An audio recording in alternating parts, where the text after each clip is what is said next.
नमस्कार, आप देख रहे हैं जोहार झारखंड। आपके साथ मैं हूं शिप्रा झा और बुलेटिन की शुरुआत बड़ी खबर के साथ करेंगे। रांची से बड़ी खबर मिल रही है, गैंगस्टर प्रिंस खान दुबई से फरार हो गया है। प्रिंस खान के पाकिस्तान पहुंचने की सूचना है, फिलहाल इसे लेकर आधिकारिक पुष्टि नहीं है।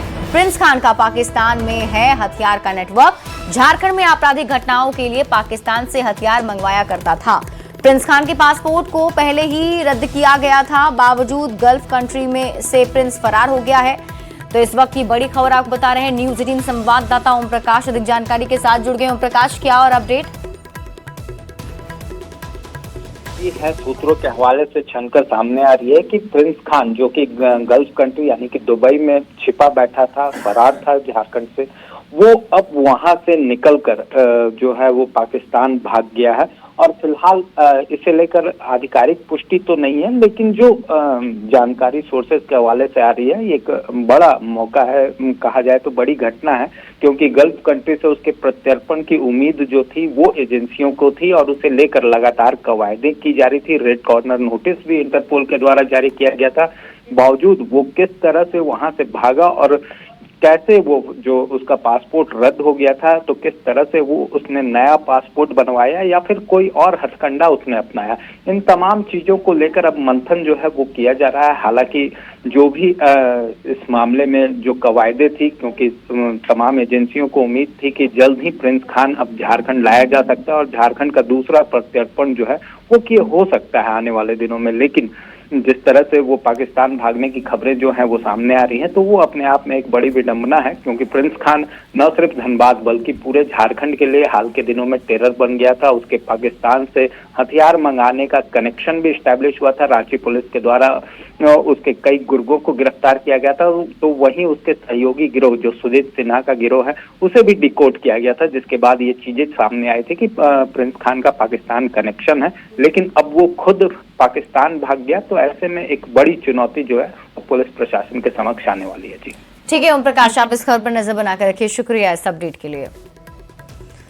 बढ़ते हैं आगे और गुमला से आपको बड़ी खबर बताते हैं, जहां रायडी थाना क्षेत्र के मंझा टोली शंख मोड़ के पास यात्री बस अनियंत्रित होकर पलटी। हादसे में 5 साल के मासूम समेत 2 लोगों की मौत हो गई है। 40 से अधिक लोग इसमें घायल हो गए हैं। बस सवार सभी लोग सिमडेगा के ठेठई टांगर से मुंडन संस्कार में शामिल होने के लिए टांगीनाथ धाम गए थे।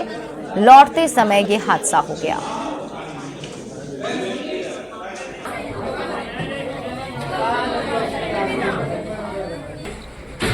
जमशेदपुर से बड़ी खबर है, कन्हैया यादव की गोली मारकर हत्या का मामला। परिजनों ने शव को गोलमुरी थाने में रखकर प्रदर्शन किया है। पुलिस के खिलाफ विरोध प्रदर्शन जारी है। डीएसपी दलबल के साथ मौके पर पहुंचे हैं, आक्रोशित लोगों को शांत कराने में जुटे हुए हैं। आरोपियों की गिरफ्तारी की मांग की जा रही है। गोलमुरी थाना क्षेत्र की घटना बताई जा रही है। तो इस वक्त की बड़ी खबर आपको जमशेदपुर से बता रहे हैं, जहां पर शव को रखकर प्रदर्शन किया जा रहा है। आक्रोशित लोगों को शांत कराने में पुलिस की टीम जुटी हुई है और आरोपियों की गिरफ्तारी की मांग की जा रही है। आपको बता दें, गोलमुरी थाना क्षेत्र की एक घटना है। तो इस वक्त की बड़ी खबर सामने आ रही है। बड़ी खबर आपको जमशेदपुर से बता रहे हैं, जहां फिलहाल आक्रोशित लोगों का प्रदर्शन देखने को मिल रहा है। न्यूज 18 संवाददाता आशीष अधिक जानकारी के साथ जुड़ गए हैं। आशीष, क्या है मौके पर अभी हालात? जी आपको बता दूं जी, सैकड़ों की संख्या में परिजन और उनके जो समर्थक है वो पूरी तरह से गोलमुरी थाना का घेराव कर दिए हैं और शव को थाने के बाहर ही रख विरोध प्रदर्शन कर रहे हैं। कहीं ना कहीं पुलिस के खिलाफ भी नारेबाजी कर रहे हैं, क्योंकि आज दिन दहाड़े जो है कन्हैया यादव की गोली मारकर हत्या कर दी गई। हालांकि वो गंभीर रूप से घायल हो गए थे और टीएमएच में उनको इलाज चल रहा था, जिसके बाद वो शाम को इनकी मृत्यु हो गई।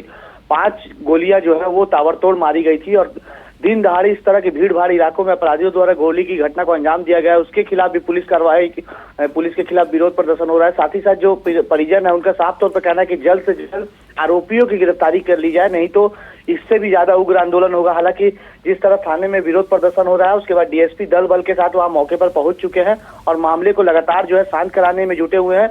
इनका साफ तौर पर निर्देश है कि जल्द से जल्द आरोपियों की गिरफ्तारी की जाए। हालांकि डीएसपी ने मोर्चा संभाल लिया है और मामले को शांत कराया जा रहा है। जी ठीक है आशीष, आप इस खबर पर नजर बनाकर रखिए, शुक्रिया इस अपडेट के लिए। खबर आपको जमशेदपुर से दिखाते हैं, जहां लोकल वाहन चालक अध्यक्ष राजकिशोर सिंह पर जानलेवा हमला किए जाने का मामला सामने आया है। घटना वर्मा माइंस स्थित यूनियन कार्यालय के पास मुख्य सड़क की बताई जा रही है, जहां करीब 20 की संख्या में पहुंचे हमलावरों ने लाठी डंडे से पिटाई कर दी। अब इसका वीडियो भी सोशल मीडिया पर वायरल है। घायल ने आरोप लगाया कि कंपनी के कर्मचारी अजीत वर्मा से जुड़े लोग और कुछ वेंडरों ने मिलकर हमला किया। ड्राइवर के मानदेय बढ़ाने को लेकर चल रहे आंदोलन को कमजोर करने की नीयत से हमला किया गया है।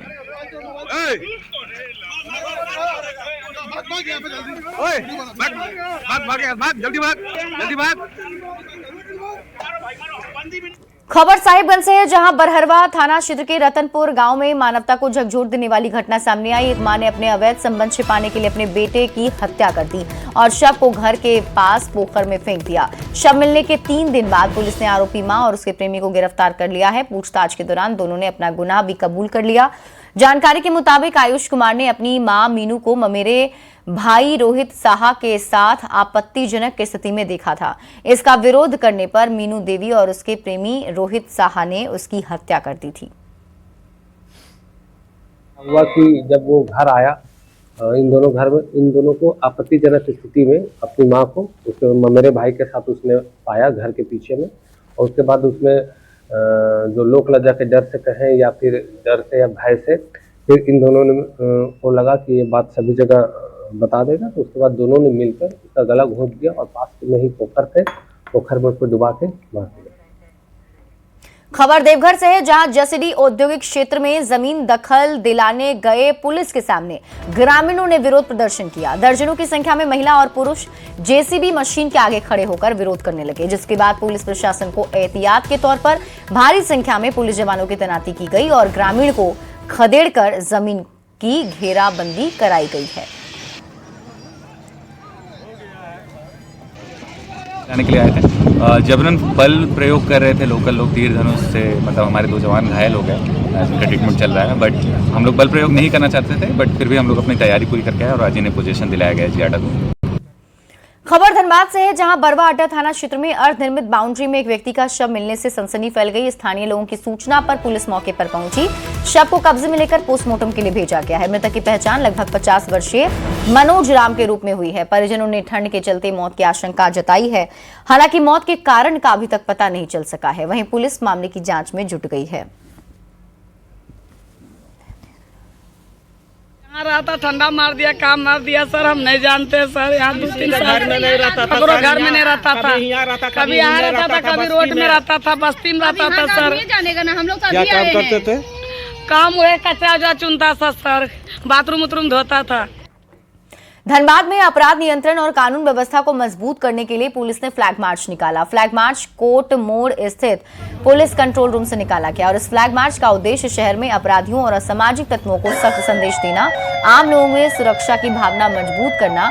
इस दौरान चिन्हित हॉटस्पॉट और संदिग्ध स्थलों पर चेकिंग अभियान भी चलाया गया। हम लोग का जो है, एक तरह का हम लोग का जो इवनिंग पेट्रोलिंग है वो सिटी हॉक के द्वारा किया गया है। और ये हम लोग जो है बैंक मोड़ Dhansar, city centre, steel gate, Memco मोड़, आपका गोल बिल्डिंग होते हुए, पुलिस लाइन होते हुए हीरापुर पूरा सिटी को कवर किया। अभी हमारा संध्या में जो एंटी क्राइम चेकिंग भी लगा हुआ है। श्रमिक हितों से जुड़े विभिन्न मुद्दों और लेबर कोड के विरोध में 12 फरवरी को देशव्यापी हड़ताल की जाएगी। वहीं इस हड़ताल के पक्ष में बाघमारा से बीजेपी विधायक शत्रुघ्न महतो भी मैदान में हैं, जो बीजेपी के विधायक होने के साथ साथ मजदूर यूनियन एटक के केंद्रीय अध्यक्ष भी हैं। उन्होंने साफ शब्दों में कहा कि सरकार किसी की भी हो, अगर मजदूर विरोधी बात होगी तो हम लड़ेंगे। 4 लेबर कोड के विरोध में हम लोग हड़ताल का निर्णय लिया है। ये 4 लेबर कोड जो आया है निश्चित रूप से मजदूर विरोधी है, मजदूर का साथ अन्याय होने जा रही है। इसलिए इसके विरोध में हम लोग 12 फरवरी के जो हम लोग हड़ताल करने जा रहे हैं, निश्चित रूप से पूरे विषय का जाम रहेगा। न्यूज 18 के खबर का बड़ा असर देखने को मिला है, जहां दुबई में फंसे झारखंड के 14 प्रवासी मजदूरों में से 11 मजदूरों की बुधवार को सकुशल वतन वापसी हो गई। इस खबर को न्यूज 18 ने प्रमुखता से दिखाया था। दरअसल ये सभी मजदूर अक्टूबर 2025 में काम के लिए दुबई गए थे, जहां उन्हें तय मजदूरी नहीं दी जा रही थी। परेशान मजदूरों ने वीडियो जारी कर सरकार से मदद की अपील की थी। इसके बाद झारखंड और केंद्र सरकार की सक्रियता से उनकी घर वापसी संभव हो सकी है। श्रमिक मजदूर नेता सिकंदर अली ने कोलकाता एयरपोर्ट पर मजदूरों को रिसीव किया। वहीं स्वदेश लौटने पर मजदूरों के चेहरों पर खुशी की झलक दिख रही थी। वहाँ से मजदूरों में से 11 मजदूर के वेतन वापसी हो चुकी है। मैं इसके लिए राज्य एवं केंद्र सरकार को धन्यवाद देना चाहता हूं, जिन्होंने इन मजदूरों की सकुशल वापसी कराई है। धनबाद नगर निकाय चुनाव में उतरे मेयर प्रत्याशियों ने चुनावी दौरा शुरू कर दिया है। जनता के बीच जाकर वोट की अपील कर रहे हैं और इसी कड़ी में संजीव सिंह कतरास क्षेत्र के विभिन्न वार्ड पहुंचे, जहां लोगों ने गर्मजोशी से उनका स्वागत किया। बाघमारा विधानसभा से कांग्रेस छोड़ निर्दलीय विधायक चुनाव लड़ने वाले रोहित यादव से मिलकर समर्थन मांगा, शिष्टाचार मुलाकात की। वहीं जेएमएम समर्थित मेयर प्रत्याशी चंद्रशेखर अग्रवाल ने झरिया क्षेत्र के वार्ड में घूम घूमकर लोगों से वोट करने की अपील की है।